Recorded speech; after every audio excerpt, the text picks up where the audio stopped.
Hər kəsə salam. Belə bir suala baxaq. Silisium və alüminiumdan ibarət 6 mol qarışığın kalium hidroksid məhlulu ilə reaksiyasından 11 mol hidrogen alınmışdır. İlkin qarışıqda neçə qram silisium olmuşdur? Demək bizə silisium və alüminiumdan ibarət qarışıq veribdir. Və bu qarışığımız 6 moldur. 6 moldursa, amma biz bilmirik də bunun 6 molun neçə molu silisiumun payına düşür, neçə molu alüminium payına düşür. Birinə x yazaq, birinə y. Demək, x üstəgəl y nəyə bərabərdir? 6-ya. Bu qalsın burada. Sonra deyir ki, bu qarışıq kalium hidroksid ilə reaksiyaya daxil olubdur. Demək, silisium kalium hidroksidlə. Deyir ki, 11 mol ümumi hidrogen ayırıb. Demək, metallar, yəni bu silisium kalium hidroksid ilə reaksiyaya daxil olduqda hidrogen ayırır. Həmçinin alüminiumda kalium hidroksidlə reaksiyada hidrogen ayıracaq. Neçə mol hidrogen ayırdığını rahat tapmaq üçün, yəni bunlar öz valentlərinin yarısı qədər hidrogen ayırırlar.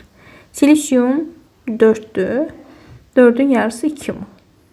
Alüminium 3'dür. 3'ün yarısı 1/5. Biz silisiumu burada x götürmüşdük. Ona görə x yazıram hər tərəfə.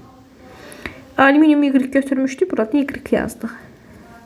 Demək, nə deyir? 11 mol hidrogen alınmışdır. İndi hidrogenləri də bir toplayırıq. 2x üstəgəl 1/5 y bərabərdir 11. İndi bu tənliyimizdən x-i tapaq. X nəyə bərabər? İstər x-i tapaq, istər y. Fərqi yoxdur. Məsələn, x-i tapsaq, x bərabərdir 6 çıx y.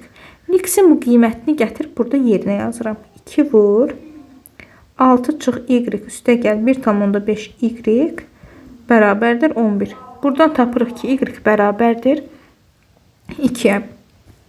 İndi bu 2-nin qiymətini, yəni y-in qiymətini gətirib yerinə yazıb x-i tapırıq. X nəyə bərabərdir? 6 çıx y. Y-i də tapdıq 2. 6 çıx 2 edir 4. Tapdıq x-imizin qiymətini 4.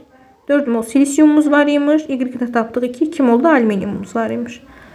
İlkin qarışıqda neçə qram silisium olmuşdur? Silisiumumuz budur. 4 vur. Silisiumumuzun da kütləsi nə qədərdir? 28. Yəni 112 qram silisium olmuşdur.